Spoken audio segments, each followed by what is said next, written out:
Good morning. Welcome to another episode of HardFoul Radio. Appreciate you for tuning in. This is the show that values time, so let's not waste any. Let's start here.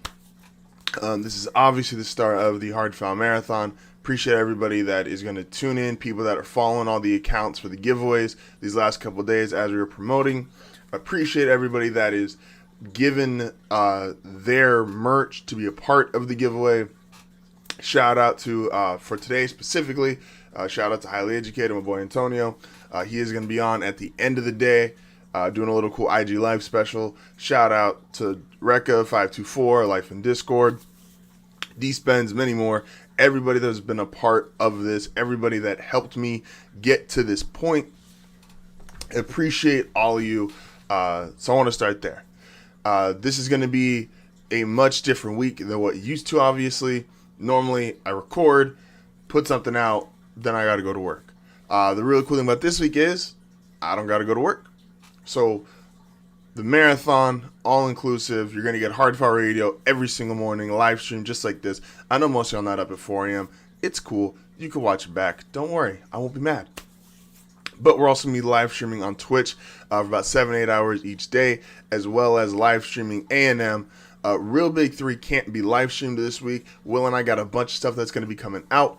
But shout out to Will. He is on his honeymoon with his wonderful wife. So shout out to them. No live streamed Real Big 3, but there will be Real Big 3 coming out. So go look for that on. Everybody has their own YouTube page now. Real Big 3 has its own YouTube page. A&M has its own YouTube page. HardFoul Radio obviously has its own YouTube page. Go check it out. They've all got their own RSS feeds. They're on Spotify, Apple Music, wherever you listen to podcasts. However you've enjoyed it in the past, it's still there. Go check it out. Appreciate you guys. Also, if you noticed or kept up, I haven't streamed the last couple weeks or really recorded the last couple weeks, and that is with a purpose. That's because these are going to be longer episodes than normal of HardFoul Radio. We're going to be doing a bunch of stuff encompassing things that have happened over the last month. This is NFL free agency, the start of the MLB season, discuss some lockout stuff, and as well as the end of the NBA season. So a lot of stuff to talk about. As you know, this is HardFoul Radio, the show that values time. I value mine. You should value yours. Appreciate you for tuning in. Let's start the marathon off right. What better way to start off the HardFoul Marathon than talking about Russell Wilson? Now, would I talk about Russell Wilson? Would I lead off with Russell Wilson if he got traded to any other team? Probably not. Let's be honest. I got my biases. You do too. That's how it works. We're sports fans. We love our own team more than we love other teams. So, would Russell be in the show? Absolutely. Would he lead off? Yeah, probably not. Russell Wilson to the Broncos in a non-hyperbolic type of statement is the biggest NFL free agency move in the last 5 years, 6 years. And I know the immediate pushback on that statement is, well, Tom Brady went to the Buccaneers. Correct. And Tom Brady's the GOAT. Tom Brady is a better quarterback than Russell Wilson by that standard. But do you know why Tom Brady, even as great as he is, won a Super Bowl, could possibly win another, is not quite as big a move as Russell Wilson? Because Russ is 10 years younger. This is the difference in the Russell Wilson move versus the Tom Brady move. Russell is 32. Tom was 42. We knew when Tom went to Tampa, that was a temporary deal. Now, Tom had his own thing this offseason, retired, unretired, but regardless, we knew Tom was going to be in Tampa for about 2 or 3 years. So while it was a dramatic thing for Tom Brady to leave New England and go to another franchise, it was for a short-term basis. Russell Wilson could play for the Broncos as long, possibly longer, than he played for the Seahawks. That matters. The time when you become a free agent matters. This is why if you take the off the field stuff out of it, and I know a lot of people don't want to, and I understand it completely. If you think the move is nasty, horrible, you got every right to. I feel kind of weird about it myself, but the reason why, before all of the allegations and legal situations came up, why Deshaun Watson was such a unique case is because he would have been traded and available at 25 years old. A quarterback who was coming off a all-pro type of season, top 5 in pass rating, top 5 in passing yards, top 5 in touchdowns, was going to be available at 25 years old. That just doesn't happen. So we have to take the age into consideration here. Brady at 42, Russ at 32, and what Deshaun would have been at 25. Now, Deshaun's situation's become way uglier, way creepier, and a whole mixed bag of things. So we're going to exclude him from this conversation. But Russ to Brady? Russ is absolutely a bigger move than Tom Brady, just off age alone. Russ going to the Broncos, who, might I say, people have been shitting on the roster because now that Russ is there and now that Denver is a talking point, you can critically look at Denver's roster, whereas when people these last 2 years have said, oh, Denver has a good roster, no one took him serious because of the quarterback situation. So it was a real quick, oh yeah, Denver's got it's like talking about someone's kid. It's like, oh yeah, you got a cute kid. But you're not really invested in the child, so you're only giving a real quick, oh yeah, it's a cute kid, and okay, whatever. You're not really worried about, are you giving a realistic opinion, or is it just boom in the wind? But now that we can critically analyze Denver's roster, and Russell Wilson is walking into, Courtland Sutton, Tim Patrick, Jerry Jeudy. Jerry Jeudy, we all know what he is in terms of a skill set, his route running, his speed, his ability to break away. Now, he's had limited production. You could put a lot of that on. He's had Drew Lock and Teddy Bridgewater as his quarterbacks. And I was one of the few Denver fans who defended Teddy Bridgewater a lot last year. Teddy played worse down the stretch, but as far as the way he started the season, and Teddy got injured down the stretch as well, the way he started the season, defended the hell out of him. But Jerry Jeudy's production is going to go up when you compare Drew Lock, Teddy Bridgewater. Now he has Russell Wilson. Tim Patrick and Courtland Sutton have produced with Teddy Bridgewater and Drew Lock. So if you think they can produce with those two guys, like this is to compare the Wilson and Brady scenario. Mike Evans, we knew, was great. He could arguably be the best receiver in the league with Tom Brady because he performed with Jameis Winston and a handful of other quarterbacks that played for Tampa Bay. So if you can produce with lesser guys, when you get an all-pro, you get one of the best quarterbacks in the game, your production is going to go up even more. Now, at tight end, they traded away Noah Fant, which I like Noah Fant, but I also like Alberto. I'm not going to try to say his name because I messed it up. So they like Alberto at tight end, and his production is also going to be better just because he's Russell Wilson. Julius Thomas is clearly a different player when he had Peyton Manning versus when he had Tim Tebow and other quarterbacks. So the production on offense, and then as far as an offensive line, I keep seeing people say, oh, well, Denver didn't really have a good offensive line. Did you, now maybe you didn't actually before I asked this question, did you watch any Denver's games? Probably not because they haven't been very good. But Garrett Bowles, Dalton Reisner, Lloyd Cushenberry, who would have been one of the more promising young centers if Kansas City didn't draft one of the best centers who came in and made an immediate one-year impact. Now at guard, you got to be a little bit better. And at right tackle, they've signed free agents. Denver's right tackle door has been kind of a mess since they signed Jawan James a couple years ago. But offensive line is better than what he had in Seattle. And defensively, this is the best defense he's going to have had since the Legion of Boom. Now, the Legion of Boom is a top 5 to 10 all-time defense, so I'm not comparing what Denver currently has to what the Legion of Boom was. But Denver has had a top 5 defense the last 2 years. Now, will it take a slight step back, you could argue, because they're going from Vic Fangio to Nathaniel Hackett? Absolutely. But a top 3 defense last year, what if they stay just in top 5, top 10 status? But now instead of a bottom 10 offense with Russell Wilson, you now have a top 10 offense. So the roster that he is inheriting, outright, this is going to be one of the 3 or 4 best teams in the NFL.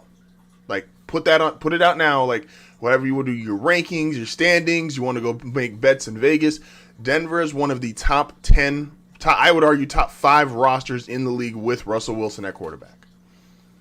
Now let's answer the Russell Wilson slander, because I've seen a lot of this last couple weeks.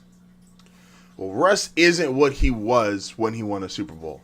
You're right. He's better.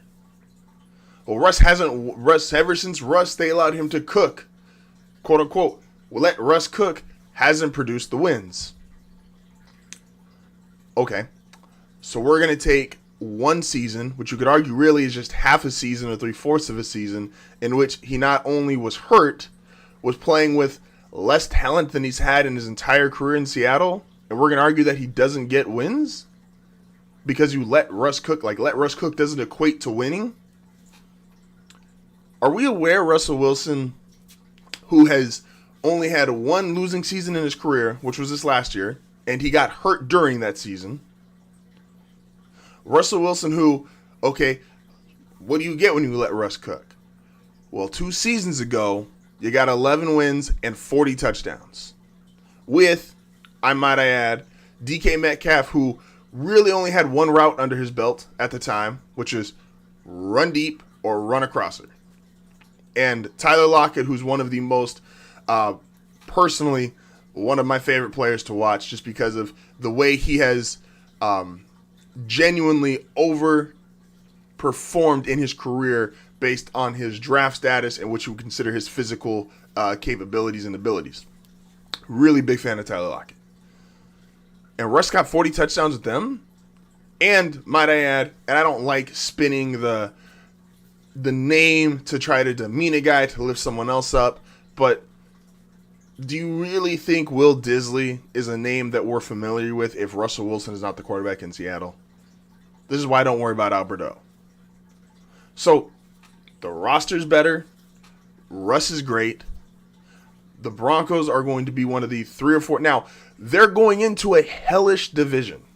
Like, I think it's a really good chance that the Colts, who acquired Matt Ryan, have a real good chance to get the 1 seed if Matt plays like Matt can play. And I say that because the AFC South is clearly the worst division in the AFC. I mean, like, the AFC East is better. Now, Buffalo, Miami's done. New England was a playoff team last year. The West is hell. Vegas, the Chargers, Kansas City is still Kansas City without Tyreek Hill. And now what Denver's done, and then even in the North, what the Browns have, and that's regardless of if Deshaun plays, and he's going to get suspended, I think, anywhere from 6 to 10 games, regardless how many games he's playing. The Ravens, the Steelers, the Bengals were just in the Super Bowl. The Steelers, I don't love the Mitch Trubisky move, but that division top to bottom, like, the North is going to kill each other. The West is going to kill each other. The East, Buffalo, I think, does break away, but it's not going to be that's going to be Indianapolis' real only competition for the 1 seed. Is that the Bills, Colts should be your, if you had to put money on it, they're going to be the top 2 seeds. Doesn't mean they're the 2 best teams, but the West and North are going to kill each other all year. I think that's almost impossible. Any team can get that 5-1, 6-0 record in division to help separate themselves to get into that 1 seed spot. But Russ to the Broncos is the most impactful offseason move last 10 years. That's even with Tom Brady. That's even with Peyton Manning. And the caveat there, as I started this, is with their age. Russ is 32. He has a chance to play until he's 42, 43. It's something he has stated that he wants to do. He has that Brady-like mentality. So yeah, Russ to the Broncos. Great move for Russ. Great move for Denver. And it's going to be a great move for the NFL because the AFC West is going to be primetime television the entirety of the season. So much so that the first 8 games on Monday Night Football are going to be AFC West matchups. Like, come on now. Come on now. Transitioning from just Russ, NFL free agency is amazing, right? And I've given a lot of pushback on people essentially diminishing baseball or diminishing the NBA regular season because, and I've given a lot of pushback when it comes to the sports themselves. So I understand the fans necessarily not taking certain parts of baseball super seriously or certain parts of the NBA regular season seriously. But that's because the sports themselves don't do a good job of promoting it, putting it out there, or executing it to the best possible standard. The NFL has no such problem. The NFL free agency is just as powerful and just as big as the NBA regular season, even coming down to playoff races. It's far bigger than baseball's offseason or the start of the baseball season. Like, there was a lockout in professional baseball. A lockout. We weren't sure when we were going to get another game. If that happens in the NBA or the NFL, it is not only frontline news, the world stops. Like, if you were old enough to remember the last NBA lockout, it was not only impactful and newsworthy because of what was going on behind the scenes. You saw LeBron, KD, Kobe, Chris Paul, like these guys who were playing basketball in other spots, basically showing you like, hey, this is what you're missing. So it was impactful, it was in front of you. Baseball's lockout, I could argue some fans didn't even know we had a baseball lockout. I know for a fact when I would talk to certain people, either in my friends group or family members who are casual baseball fans, and they're like, oh yeah, you want to go to opening day? I don't know when opening day is going to be. And they were like, what? What do you mean? Isn't it, it's April this? It's like, no, they got a lockout. We have no idea. It's about to be April 4th. Still haven't had a game. We had spring training games now, but we have the season should have already started. So the NFL free agency period, and you don't have to just have big time moves like Russ to Denver, which I think is a once a decade type thing. If you look at Matt Ryan to the Colts, Deshaun Watson, Brady, what he did kind of sort of is, I know we want to put that in free agency or just the off season. It's just bigger than other sports, and it's bigger than all the other sports. Even the NBA off season, like we get excited when you have like these, quote unquote super teams form, like when LeBron and Bosh go to Miami or LeBron goes to the Lakers, but they still don't quite feel like the NFL. Matt Ryan is a 37-year-old quarterback, was traded to the Colts, and that was headlines for a day and a half, 2 days, and now the Colts put themselves into that, as I stated in the previous segment, that one seed contention. They can win the division. Is Matt now the best quarterback in that division? Deshaun Watson going to the Browns. That was obviously headlines for some good and some bad reasons. Like, the NFL just has a way that when you know that you're great at something and you can put your chest out there. Like, if you're a confident fighter, like you're a great fighter, and you could put your chest out there and you don't worry about it because you can back up what you say and what you do. The NFL can do that. So they can put out the rumors of the NFL are better than even like actual transactions. The rumor of where Deshaun was going to play. The rumor of, is Brady going to come back? The rumor of, is Russ going to be traded? Is Aaron Rodgers going to go? Aaron Rodgers' whole thing is he going to go to Denver? Is he going to stay in Green Bay? Was he going to go to Tennessee? That took up a week. Like, and you can say that you're sick of it now because in hindsight it feels like drama. We were all tuned in. We were all hooked. We were all sitting there going, oh my gosh, what is the next thing that's going to happen? The Tyreek Hill trade. The Tyreek Hill trade came out of nowhere. I was just going to work. Randomly, I get a little notification about 8 in the morning. It says, Tyreek Hill open going to the Jets or the Dolphins. I'm like, what? And I immediately just like, I got to stop what I'm doing and go, why is Tyreek Hill going to the Jets or the Dolphins? Oh, well, he wanted a contract. Devontae Adams out of nowhere. Oh, Aaron Rodgers resigned, so clearly Devontae's going to resign. Nope, Devontae gets traded. Now he's with the Raiders. Like, the way that the NFL has just separated itself from its competition, which I've always stated since the beginning of the show, the NFL's competition is not only just the other pro sports leagues, it's your attention. It's any kind of novelty or commerce-related activity that can get your attention. Being a sports team in California is different than being a sports team in Minnesota. In California, the Chargers got to deal with Six Flags, Disneyland, just the life of LA. Like, if the Chargers aren't good in LA, it's real easy to forget about them. And that first year, they weren't very good. It was very easy to forget about them. So what do the Chargers do?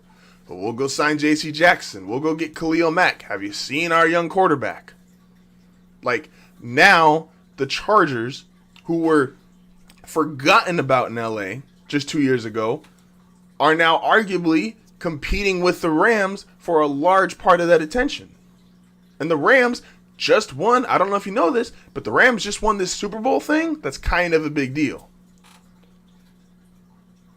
They won a Super Bowl to end the regular season, and the Chargers, you could argue, have had the bigger offseason. I would argue it's not even close. Have had the bigger offseason. I know the Rams just signed Bobby Wagner, which is a big deal, but Khalil Mack, J.C. Jackson, signed. They got a couple more other signings that they've done, but like the offseason, in order to get your attention, no one does it like the NFL.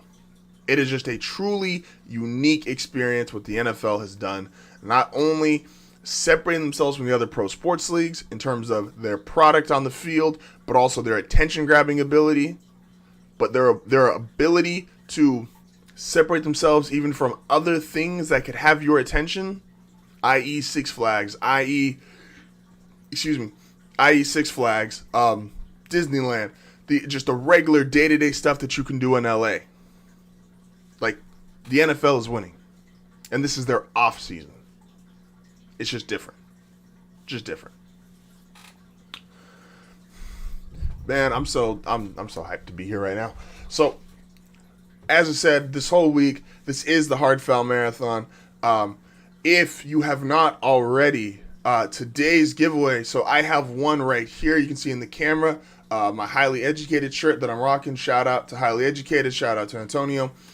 If you want to be entered into a chance to win your own Highly Educated shirt, please, there's 2 videos that we post on Instagram. Go follow, share, and repost everybody that is listed in that account. I realized I messed up on the first one, for who to follow. I, in a moment of being emotional and being grateful, I also tagged my wife and my grandmother. You don't need to follow them, but go follow 524, Life in Discord, D-Spens, Highly Educated, 524, Rekka, for your chance to win. Winners will be announced on Friday. Today's giveaway specifically, like I said, Highly Educated. If you like and comment the videos that come out today, for every like, you get an additional entry into the raffle. For every comment, you get an additional entry into the raffle. This goes for both YouTube videos, Instagram videos. Every time you share, you get an additional one. My wife is helping me monitor this. Appreciate her. She's still asleep. Yeah, it's 4:30 in the morning. She's still asleep. It's cool. Please go check it out. Like I said, today is Highly Educated. We will be streaming. When I'm streaming on Twitch, follows also get you one. And when we get our subs as well.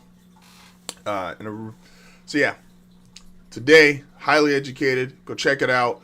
Also go check out, not only just for liking, leaving comments for the entries, go check out these dudes' Instagram pages. Go check out these dudes' websites. These guys put a lot of detail into the product that they're putting out. They put a lot of detail into just their effort into their passion projects. And you know how I feel about that. So go check them out. This is HardFoul Radio. We'll be back momentarily.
Welcome back. This is HardFoul Radio. Appreciate you for tuning in today. Have you ever been... We all do this as humans, where when... It's why we love the take business so much, is you put a take out there, or you put an opinion out there. Maybe it's a really strong opinion. And because of that, when you're right, you just feel real good inside. It's a very shallow feeling, but we like it. Like, let's be honest. We get told growing up, oh, don't be this, don't be that. Oh, that's not being a good person, or, be more humble, be more modest. And in a lot of cases, that's fine. But when you really get something right, you give yourself one of those classic pat on the backs. I was going through, I made a little collage video that I threw up on Instagram yesterday, and I'm probably upload it to YouTube at some point this week, of HardFoul from beginning to now. And man, when I started, was I bad at this. I couldn't look at the camera. I had trouble with the microphone. I was doing all of the new type of shit that you do when you mess stuff up when you're first getting started. Then, what's really cool is, but as I got better and I was able to, I can now look at a camera. I'm now better with a microphone. I'm now running multiple shows. I'm promoting. I can do a lot more stuff than when I started. And there's some takes I had that are, well, they're not very good. They're really bad, to be quite frank with you. But even them being bad, I got some good ones in there. And I got some that I just nailed. And it made me really go, even back then, even when I wasn't as refined, even when it didn't look as professional, even when it was not the quality or the product that I was totally satisfied with, in terms of the other things, I could always talk sports. I could always sit down and talk to someone and explain this and say why I feel this way. And there's a couple takes I was just like, I nailed that. One that I nailed, and it's still true to this day, but I've always been labeled a hater for saying it, is Anthony Davis. My original take is Anthony Davis is like Troy Tulowitzki. Now, if you are not someone who watched baseball in the 2000s or early 2010s, this might not make a lot of sense to you. But if you were watching during that time period, there was a clear best shortstop in Major League Baseball. Troy Tulowitzki played for the Colorado Rockies. He had essentially a first baseman type slash line when it came to hitting. He could hit for 30 home runs. He could hit for average. He was the best hitting shortstop, bar none. And this was an era where there wasn't a lot of competition for best hitting shortstop. Shortstop was still relatively a mostly defensive position. We've obviously had a bunch of guys come into the league since then that have started to change that narrative. A Lindor, a Story, Carlos Correa, obviously. But back at this time frame, Troy Tulowitzki was the guy. He was the best shortstop in baseball, bar none, and it really wasn't close. Anthony Davis is the best power forward in basketball, and I think it's bar none, and I don't know if it's exceptionally close. Because the other big guys you would essentially consider centers, and Giannis technically is a small forward, but he doesn't play with his back to the basket like that.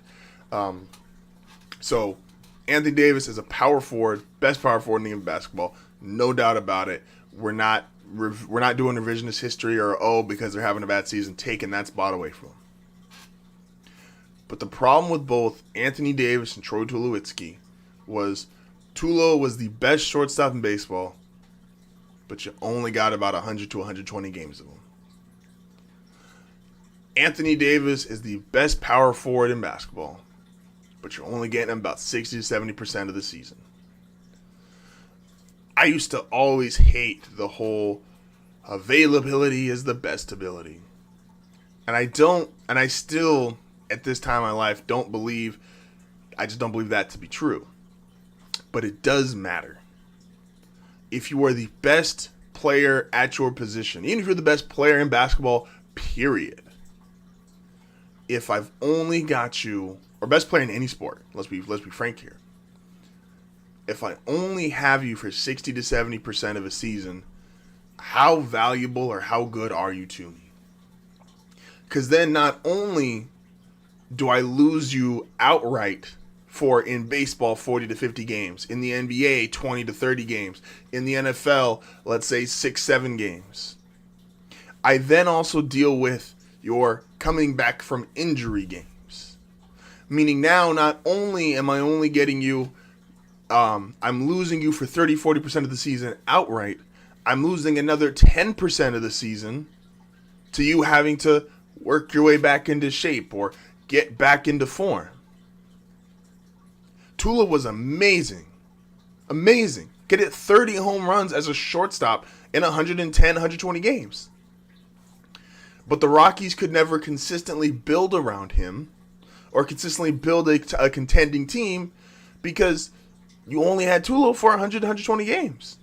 You almost had to ensure, because you had so much production coming out of shortstop in that period, you almost had to pay for a overqualified backup at short because you knew Tula's not playing all 162. And the Rockies had talent. Tula, Cargo, like, they had talent back then. Ubaldo Jimenez for that couple-year run. Anthony Davis is clearly talented. He's clearly great. Like, he came back against the Pelicans, and his first shot is a get it mid-post fadeaway jump shot. There's just not a lot of guys in the league that can do that at 6'11". And then also the way he can play defense. Like, there's just not guys who do what Anthony Davis can do. But Anthony Davis is only available for 50 to 60 games a year, and that's consistently. His one real outlier year, he's got two. He's got one in New Orleans when he was really young, where he got to play, I believe it was 79 of the 82 games. And then he's got the bubble year with LA, where because of a global pandemic, he got 4 months off. That matters. Especially when the Lakers' clear best player is LeBron James, who's just playing too many minutes. And even LeBron you're seeing break down from the incredible Iron Man streak that he was on. And LeBron is still amazing. LeBron's still giving you 30 points a night. And this is on. He's giving you 30 plus points on games he comes back from being injured. So it's not that it's not possible to still be great post coming from an injury, but LeBron's resume and Anthony Davis' resume when it comes to injuries are two wildly different things. Anthony Davis is not reliable, and the Lakers are finding this out, is not reliable to build your franchise around the same way Tulowitzki was not reliable to build your franchise around. I can't do it if I'm only going to get, I'm losing you for 30-40% of the actual games. I get 10% of play your way back in. And even when Anthony Davis, his last 2 games that he's been back, yeah, he's put up some numbers and he's looked like he's ready to go, but there still is some rust. He's not as active on defense as he can be when he's healthy. He's not as aggressive on offense as he can be when he's healthy. And part of that comes with a guy who's been injured like that so many times. You can tell when he doesn't fully trust his own body. AD is immensely talented. He's otherworldly talented. But you can't build your franchise and you can't be where you want to be with brittle Anthony Davis and a 37-year-old LeBron James. You can't do it. And LeBron's been amazing. LeBron, if the Lakers weren't 11 games under 500 and I'm currently out of even the play-in tournament, LeBron would be getting MVP votes. LeBron's basically putting up a similar stat line to what he doesn't get as many rebounds anymore, but 30 plus points at 37 years old. If the Lakers were a top 3 seed in the West, you're telling me LeBron James is not be in the top 3 in MVP conversation? Davis, immensely talented. Tulo, immensely talented. They're brittle. You can't do it. My pat on the back. This was me from 4+ years ago. Let's also talk about the MVP. So the MVP for the majority of the season, I have been on the Joel Embiid should get MVP. And now, without realizing it, we all like to shit on and say, oh, well, the MVP is just a narrative award. It's just a narrative award. It's not really the most valuable or the best player. Well, of course it's a narrative award. It is, by definition, an award given to by sports writers. Sports writers write newspapers or write articles. Those are narratives. And Joel Embiid had the best narrative for him going into this season and for the majority of this season, which is Joel Embiid is putting up these monster numbers. He's like decimal points behind LeBron in terms of scoring. So he's been leading the league in scoring, and LeBron's been on a crazy stretch. Joel Embiid has led the league in scoring for the majority of the season, 30-plus points a game, as a big man, with his second best player, Ben Simmons, not being there. And the perception of Ben not being there and the perception of Joel Embiid putting up these huge numbers, keeping Philly in that 1-2 seed territory for the majority of the season, that worked for him. He was going to be the MVP. Your second best player has essentially quit on the team, and you kept the team together in terms of your leadership, and you also kept putting up monster numbers. Joel Embiid has been the MVP for the majority of the season. Now, Embiid starts to lose some of that shine when James Harden comes along. Because now, you're going to have 30-plus games of your season with another guy who's considered by most to be a top 10 player. Now, Harden hasn't necessarily produced the way that Philadelphia was hoping he would produce, and that's unfortunate. But what you now have narratively is two top 10 players on the team. And we've seen historically that's hard to get an MVP out of. Steph, Durant, LeBron, Kyrie, like there's several cases of guys not getting MVPs when they have two top 10 guys, and especially when they have two top 10 offensive guys. Mike got MVPs with Pippen on the team, but Pippen was never seen offensively in the same class as Michael Jordan, or even seen in the same class offensively as the high-end echelon offensive guys. Scottie was great on defense. Scottie was great for leadership. Scottie was great for a bunch of things on that team. But no one was looking at Scottie and going, you look at Embiid and Harden and go, that's two guys who get 30 points any given night. Steph, Kevin Durant, that's two guys who get 30 points any given night. LeBron, Kyrie, 30 points any given night. Mike and Scottie, you can look at is 30 points every single night. So now narratively it's changed on Joel Embiid. And it should. And that's okay. And Embiid has still had a hell of a season. And Embiid, like I said, was my MVP for 90% of the season, 80% of the season. Then you get down to the stretch now, because of what the Harden edition has done. Now I've got to look at, well, then who could catch him? Because he was clearly in the lead. Luka's been putting up numbers, and his team is now winning. He's now up to third in the West. Ja was up there for a while until Ja essentially got his own disclaimer, which is the Grizzlies have such a good team, which I hate this narrative, by the way. The idea that because your team's great, you can't also be equally as valuable. But the Grizzlies, essentially, writers have thrown away Ja as an MVP because the Grizzlies are 20-2 without him.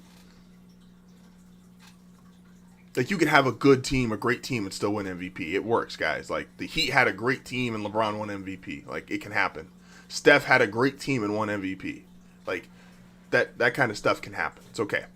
But then you get Jokic, who's obviously was the MVP last year, and people are looking at it like, well, he's putting up arguably better numbers, and he hasn't had his top two guys for the majority of the season. No Jamal Murray, no Michael Porter Jr. Is he the MVP? But the Nuggets are a 6 seed. The MVP of the NBA is and should go to the best player in the NBA, who's coming off a Finals MVP, who's just averaging 30 and 12, and we're looking at it casually. 30, 12, and 6. Has a chance to win the scoring title. Is running through guys on a nightly basis.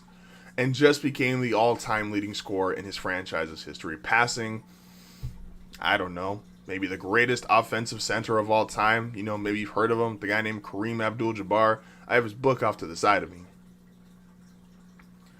Giannis is Giannis should be the MVP. Giannis is putting up numbers offensively that we just have never seen before, and we're just getting numb to him because he's just doing it on a nightly basis, running roughshod through the league. He is shooting better, meaning Giannis as a 30-point guy, as an MVP, as a two-time MVP, one-time Finals MVP, is getting better. And he's also dominating both offensively and defensively in a way that the other guys are not even close. Embiid was close for a while, but like I said, Embiid now having another guy who's seen as a top 10 offensive guy is going to take him out of the running. Ja being on a team that is great without him and can still put up wins without him, just put him out of the running. So Jokic, Luka, Giannis, none of these guys, come on now. Luka doesn't play defense. Jokic doesn't really play defense. Like, Jokic gets some steals and some blocks here and there, but he's not the defender that Giannis Antetokounmpo is.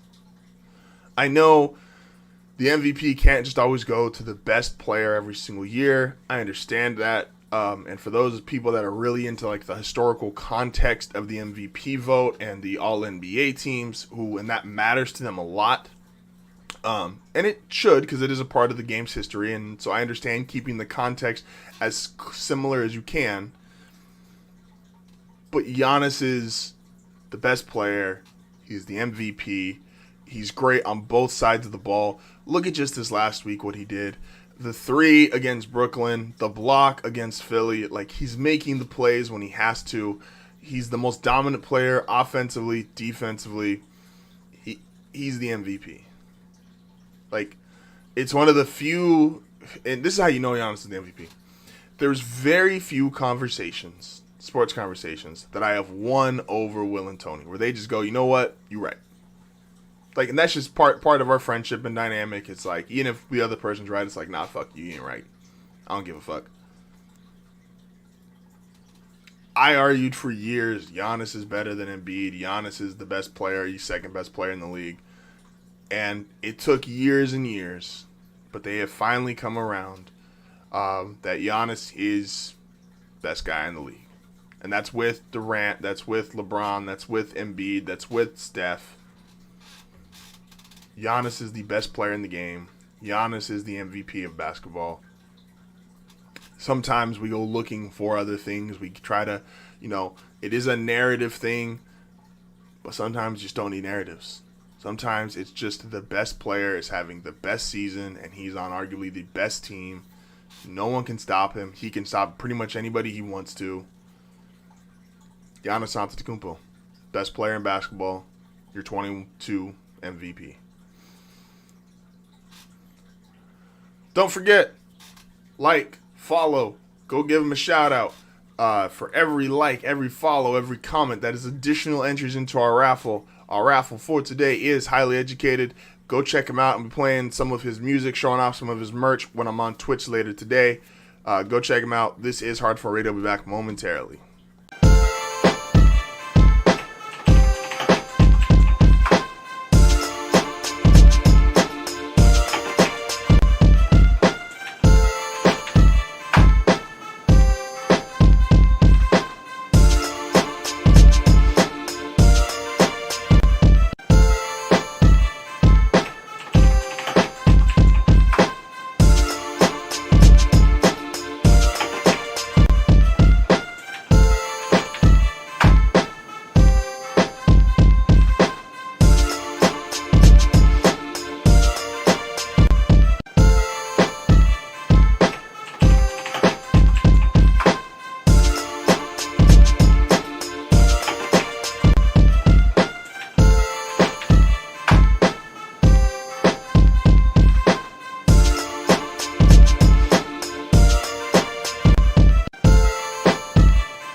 And we are back. Let's wait for that for a second. Cool. So, talk some football, talk some basketball. We got to get some baseball in here. You guys know how I feel about baseball. Baseball season's starting up.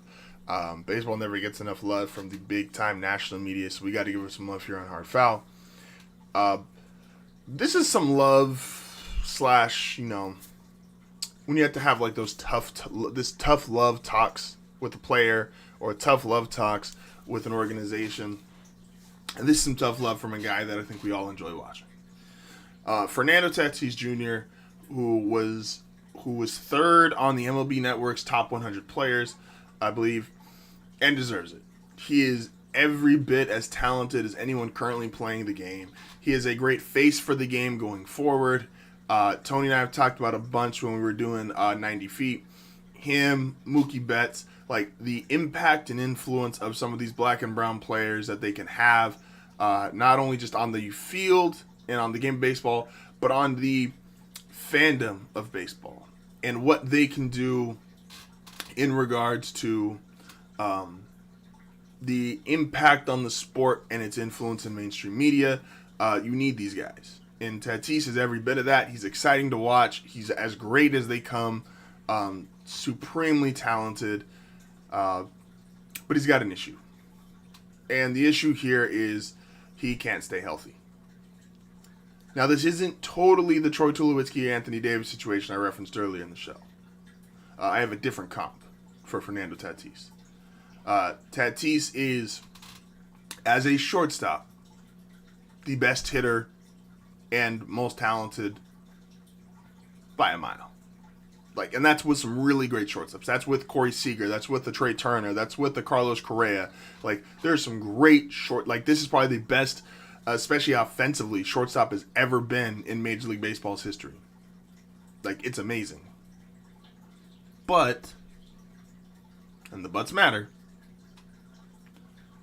him being hurt at the degree he gets hurt is an issue for them.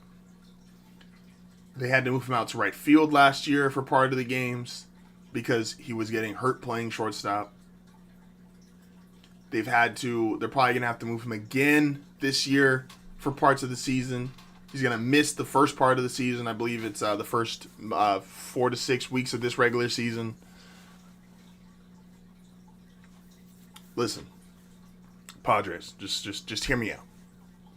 You have one of the most potentially impactful baseball players of all time. And this is a fact because of his popularity. He's obviously got the talent, but the popularity matters a lot here. And I don't say that to be cute. Manny Ramirez is one of the most impactful baseball players of all time because of his popularity. He was also talented. He also hit like a top 5 outfielder. He was an MVP candidate multiple times, won a World Series, so he had the accolades on the field to justify it, but his popularity set him apart from others. Fernando Tatis has that same thing. So Padres, listen, hear me out. You should move Fernando Tatis' position permanently. And I know that sounds crazy because as a shortstop defensively, let's be honest, he's average. He's great and he's phenomenal when it comes to being a hitter and a slugger. But as a defensive shortstop, he's about average. Now, I'm going to take you guys back. I'm going to be old person here today. And we talked about, and I don't think Troy Tulowitzki's gotten this much attention on a sports show in years. Who was supposed to be the best shortstop in baseball before Tulowitzki had it? It was a guy you could argue was more talented. You could argue maybe was a better hitter.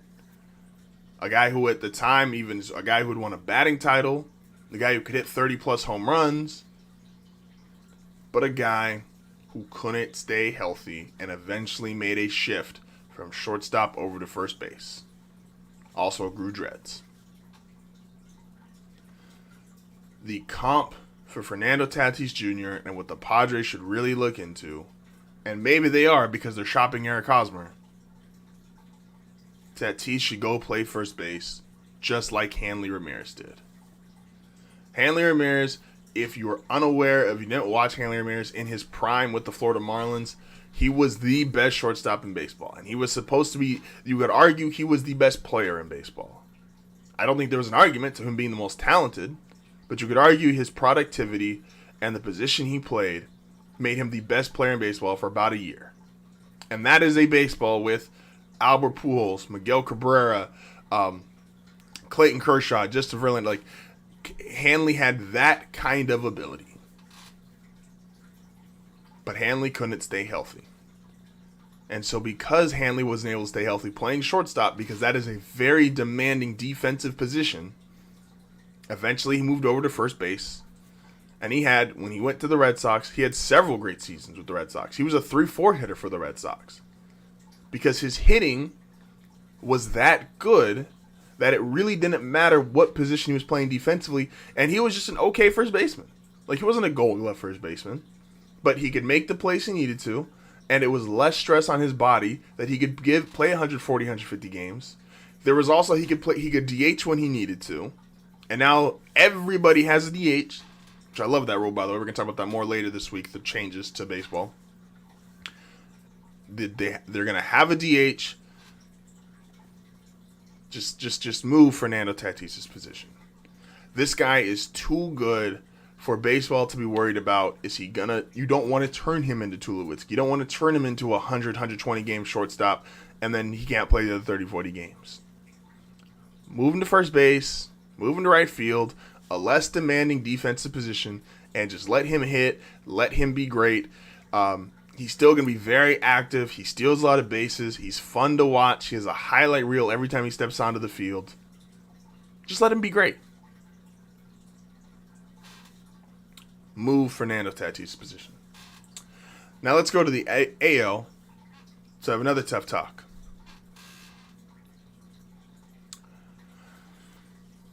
You will not find a bigger Mike Trout fan than me. I will watch Angels games, and I've watched way more than I care to admit because of one guy.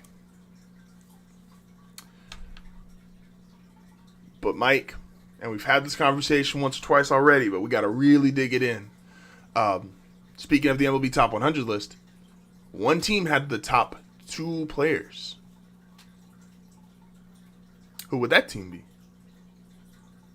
Oh, it would be the Angels, who have the best player in the sport still, Mike Trout, and a guy who's making his claim for the best player in the sport, Shohei Ohtani, who just came off an AL MVP season, hitting 40 home runs and pitching to a sub-3 ERA. You can't have these two guys and still not make the playoffs and still not be even competitively viable. The Angels were several games under 500 last year. Now, Trout was hurt in defense. So this will be the first season, theoretically, we see him, Ohtani, and even guys like Anthony Rendon, hopefully all healthy for the entirety of the year. And you gotta do something. You can no longer be Trout's great, but like baseball's not a quote unquote one-man team. So yeah, even though Trout's this much better than everybody else in the field, he is not going to just carry to the playoffs. Doesn't fly anymore. Doesn't fly. You have Mike Trout, Shohei Ohtani. You've got a bunch of money spent on this roster. Rendon, other guys like this. This cannot be like the type of talents that you have. This got to go somewhere. This feels like the Tigers from the mid 2010s when they had Verlander and Cabrera, and they had Prince Fielder in there for a couple years. Cabrera and Verlander were such dominant and unique talents that you just had to do it. You had to make the playoffs. You got to make these runs. You're not going to have these kind of guys in your clubhouse, in your franchise. They're just not going to be there forever. And you're not always going to hit this. This is the equivalent to, in the NFL, situations like Green Bay and Indianapolis. You don't go from Peyton Manning to Andrew Luck. It just doesn't work that way. You don't go from Brett Favre to Aaron Rodgers. It doesn't go that way. The Bills went 25 plus years between Jim Kelly to Josh Allen. The Broncos have gone from John Elway to Peyton Manning, who they got as a free agent, now Russell Wilson, who they got as a free agent. The Dolphins, Dan Marino to... So when you have Trout, when you have Ohtani, when you have Rendon, like this has to work. There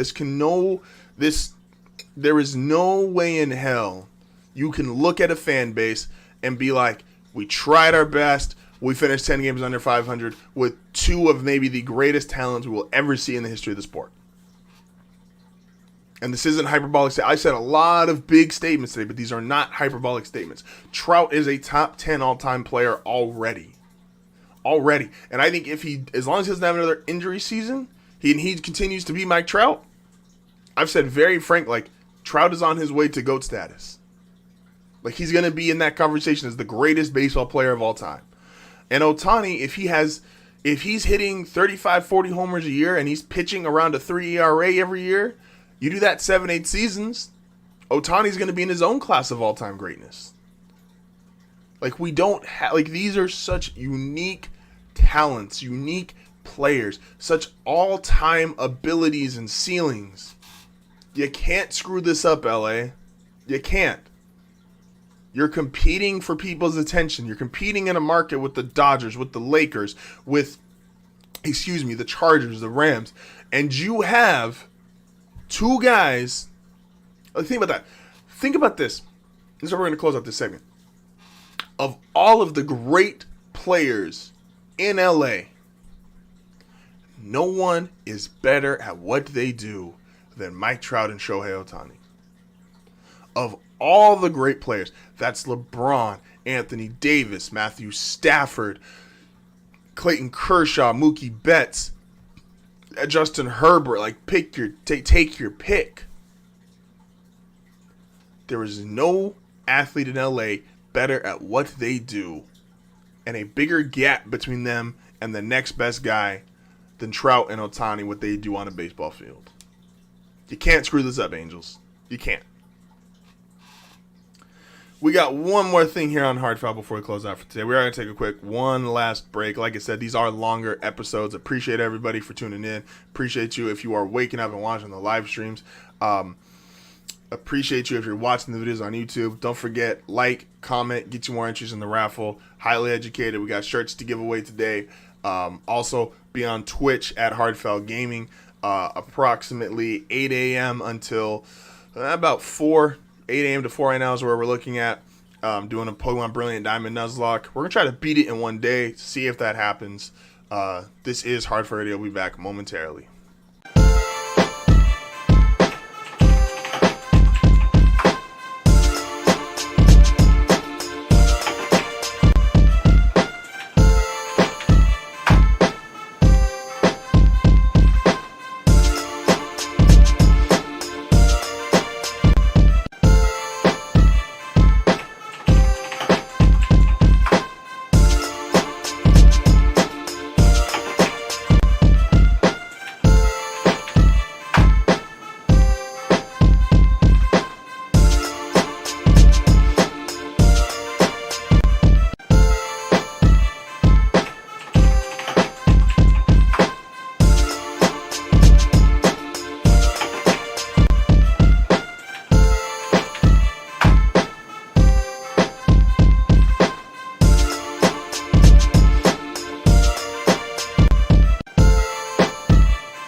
And we are back for the final segment here on HardFoul Radio. This is the start of the HardFoul Marathon. Don't forget, like, comment, get your entries, get your shirts. We got a bunch of stuff to raffle off this week. It's going to be super fun. Going to be on Twitch, 8 to 4 p.m. Go check me out. We got to talk about, and I say this with a smile, we got to talk about the rise and fall of the supposed Kansas City dynasty.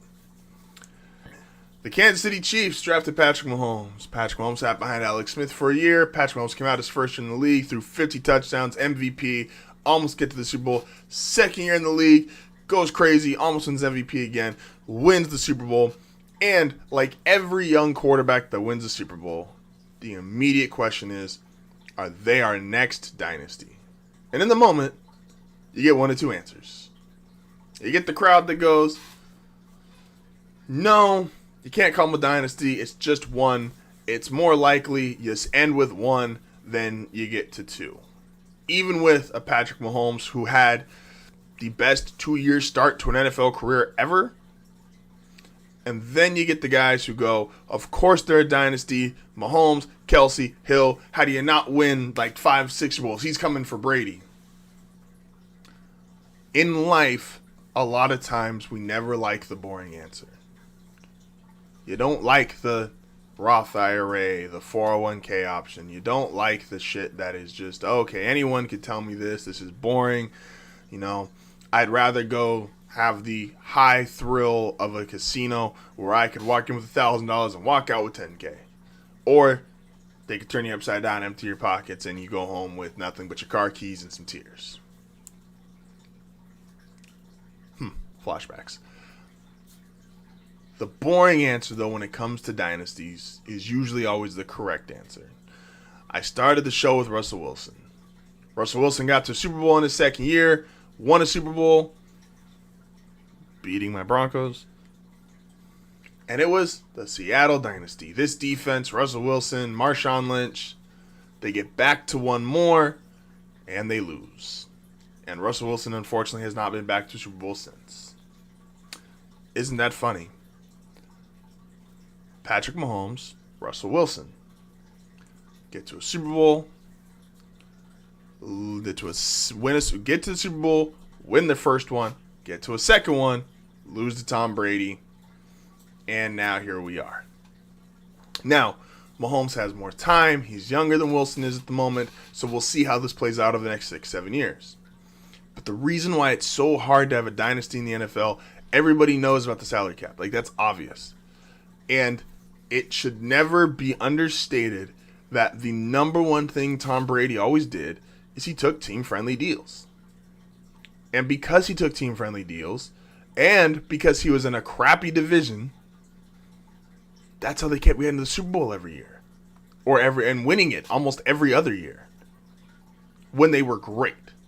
Then there's a run in the middle of the New England dynasty. You could argue it's two different dynasties. You could argue it's like the Spurs effect where same coach, same top player, so it goes for 20 years. But Tom always took team-friendly contracts. And I've said multiple times on this show, if Dak took a team-friendly contract, the Cowboys would be in Super Bowl talks because they would still have Amari Cooper. They would have additional guys on top of who they already had at their core about a year and a half ago, because Dak wouldn't be eating up so much of the salary cap. Minnesota, look what they've done with Kirk Cousins. With the team they had, then they bring in Kirk Cousins. Now look at them. They got to start blowing it up. The Chiefs, Patrick Mahomes gets a $500 million deal, and he's worth every penny. But then when Tyreek Hill wants to get paid, can't pay Tyreek Hill. When Tyrann Mathieu wants to get paid, can't pay Tyrann Mathieu. Russ in Seattle, you start getting paid like that, Legion of Boom can't get paid like that as well.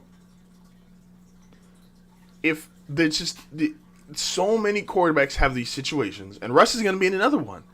Russ is going to be in a situation where he could take a team-friendly deal and let Denver keep doing what they're doing, which has been, if you look at George Payton's career as a GM in Denver, he's 10 out of 10. He set out the part with almost every single transaction he's done. But he's not allowed to be as aggressive if he has to start paying Russ almost $50 million a year in 2 to 3 years. That is going to greatly cripple the roster flexibility. And that's why these dynasties like the Chiefs, when they're talking about, we're going to win 5, 6, 7, you can't. When you start paying, even as great as Mahomes is, when you start paying these guys $45, $50 million a year, the Chargers, enjoy it now, Charger fans, because as soon as Herbert, who you've all crowned as the second coming of Joe Montana, when he starts getting paid, you don't get to bring in Khalil Mack. You don't get to sign J.C. Jackson. You don't get to re-sign Mike Williams. Like, all of these guys who are in these positions, this is why it's so hard to be a dynasty in the NFL. And the Chiefs look like they were set up to be as good as it gets. And now, no Tyrann Mathieu, no Tyreek Hill. The offensive line, they're going to have to continuously move around parts. The center they drafted was great, but you're going to have to hit on those kind of draft picks every single time. And that's just hard to do in the NFL because draft picks, it's just a crapshoot. Sometimes they're great. Sometimes not so great. And when you want to be dynastic, you want to be a team that's going to the Super Bowl every year, you want to be a team that's got the chance to win a Super Bowl every year, you can't deal with your so-so offensive line because you've only hit on 1 or 2 out of your last 7 picks. Chiefs got a lot of draft picks for Tyreek Hill. There's a chance none of those guys start. This is why being a dynasty in the NFL, why what Brady has done is so commended and respected amongst even other sports. Because they understand how hard that is. And Brady's, like I said, his best success, team-friendly deal, crappy division. And guess what? What does Tom Brady at the age of 44 have again this year? Team-friendly deal, crappy division. What does Patrick Mahomes have? Team cumbersome deal, and maybe the best division we've seen in professional sports is in the NFL in decades. The Chiefs' dynasty run, not saying they won't get another window, similar to Brady got a second window, where his first 4 or 5 years in New England, they won 3 out of 4. Then they had about a 10-year stretch. Then he wins another, where he's had this last half of his career where he's basically going every year and he's winning every other year. Not saying there won't be another window for Mahomes during his career, but right now, this current window, closed. Good thing I don't have clap lights, otherwise it would have been real awkward. So, like I keep saying, like, comment, follow, go check out Highly Educated as well as the other guys that were giving away stuff. Every single like, comment, subscription, all that stuff adds to your entries. I'm going to be on Twitch 8 to 4. This is HardFoul Radio. Appreciate you guys for joining me at the start of the marathon. And I will see you guys later today or in like 2 or 3 hours.